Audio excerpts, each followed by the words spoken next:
ಕೊಪ್ಪಳದಲ್ಲಿ ಸುರಿದ ಮಳೆ ಹಾಗೂ ಭಾರೀ ಬಿರುಗಾಳಿಗೆ 4 ಎಕರೆ ಪ್ರದೇಶದಲ್ಲಿ ಬೆಳೆದಿದ್ದ ಪಪ್ಪಾಯಿ ಬೆಳೆ ನಾಶ ಆಗಿದೆ. ತಾಲೂಕಿನ ಕೋಳೂರು ಗ್ರಾಮದ ರೈತ ದೇವರಾಜ್ ಪೂಜಾರ್ಗೆ ಸೇರಿದಂತ ಪಪ್ಪಾಯಿ ಬೆಳೆ ನೆಲಕಚ್ಚಿದೆ. ಗಾಳಿ ಮಳೆಗೆ 4 ಎಕರೆ ಜಮೀನಿನಲ್ಲಿ 4,000 ಪಪ್ಪಾಯಿ ಗಿಡಗಳನ್ನು ಬೆಳೆಯಲಾಗಿತ್ತು. ಇದರಲ್ಲಿ ಅಂದಾಜು 3,000 ಪಪ್ಪಾಯಿ ಗಿಡಗಳು ಮಳೆ ಮತ್ತು ಬಿರುಗಾಳಿಗೆ ನೆಲಕ್ಕುರುಳಿದೆ. ಇನ್ನು 15ರಿಂದ 20 ದಿನದಲ್ಲಿ ಪಪ್ಪಾಯಿಯನ್ನ ಕಟಾವು ಮಾಡಬೇಕಿತ್ತು. ಆದರೆ ಅದಕ್ಕೂ ಮೊದಲೇ ಮಳೆಗಾಳಿಗೆ ಪಪ್ಪಾಯಿ ಗಿಡಗಳು ನೆಲಕ್ಕೆ ಉರುಳಿದೆ. 4 ಲಕ್ಷ ರೂಪಾಯಿ ಖರ್ಚು ಮಾಡಿದ್ದು ಸೂಕ್ತ ಪರಿಹಾರ ನೀಡಬೇಕು ಅಂತ ಹಾನಿಗೊಳಗಾದ ರೈತ ದೇವರಾಜ್ ಪೂಜಾರ್ ಸರ್ಕಾರವನ್ನ ಒತ್ತಾಯಿಸಿದ್ದಾರೆ. ನಿನ್ನೆ ಸಂಜೆ ಸುರಿದಂಥ ಮಳೆ ಮತ್ತೊಂದು ಕಡೆ ಭಾರಿ ಬಿರುಗಾಳಿಯಿಂದಾಗಿ ಇಡೀ ಕೊಪ್ಪಳ ಜಿಲ್ಲೆಯಾದಂಥ ಅನೇಕ ಅನಾಹುತಗಳು ಸಂಭವಿಸಿರ್ತಕ್ಕಂಥ ಅದರಲ್ಲಿ ವಿಶೇಷವಾಗಿ ರೈತ ಸಮುದಾಯಕ್ಕಂತೂ ನಿನ್ನೆ ಸುರಿದಂಥ ಮಳೆ ಗಾಳಿ ಸಾಕಷ್ಟು ಅನಾಹುತವನ್ನು ಈಡು ಮಾಡಿದೆ.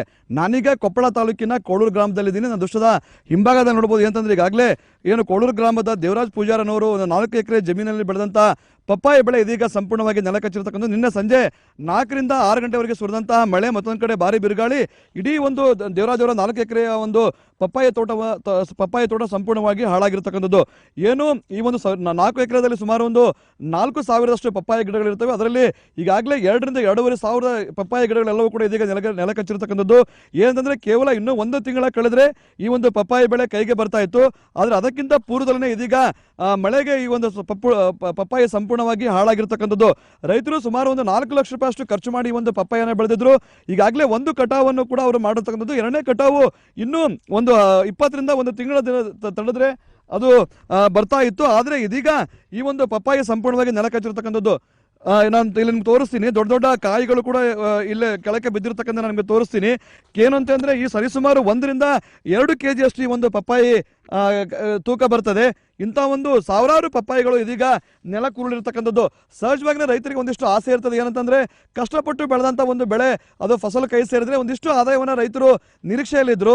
ಹೇಳೀಗ ತಮ್ಮ ಎಷ್ಟು ಎಕರೆಯಲ್ಲಿ ಪಪ್ಪಾಯಿ ಬೆಳೆದಿದ್ರೆ ತಮ್ಗೆ ಏನು ಲಾಸ್ ಆಗಿದೆ ಈಗ ಏನು ಅಂತ? ಸರ್, ಈಗ ನಮ್ಮ ಹೊಲದಾಗ 4 ಎಕರೆ ಪಪ್ಪಾಯಿ ಬೆಳೆದಿದ್ವಿ ಸರ್. ಇದಕ್ಕೆ 3ರಿಂದ 4 ಲಕ್ಷ ರೂಪಾಯಿ ಖರ್ಚು ಮಾಡಿದ್ವಿ ಸರ್.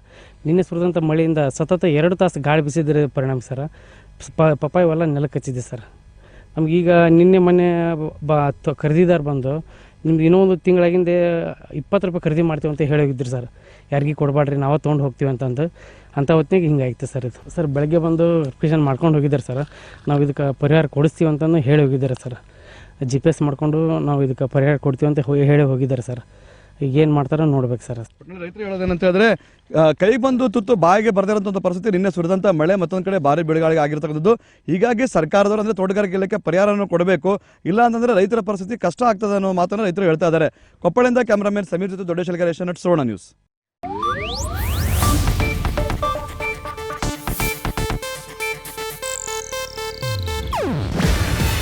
ಇದು ಏಷ್ಯಾನೆಟ್ ನ್ಯೂಸ್ ನೆಟ್ವರ್ಕ್ ಪ್ರಸ್ತುತಿ. ನೀವು ನೋಡ್ತಿದ್ದೀರಾ ಏಷ್ಯಾನೆಟ್ ಸುವರ್ಣ ನ್ಯೂಸ್.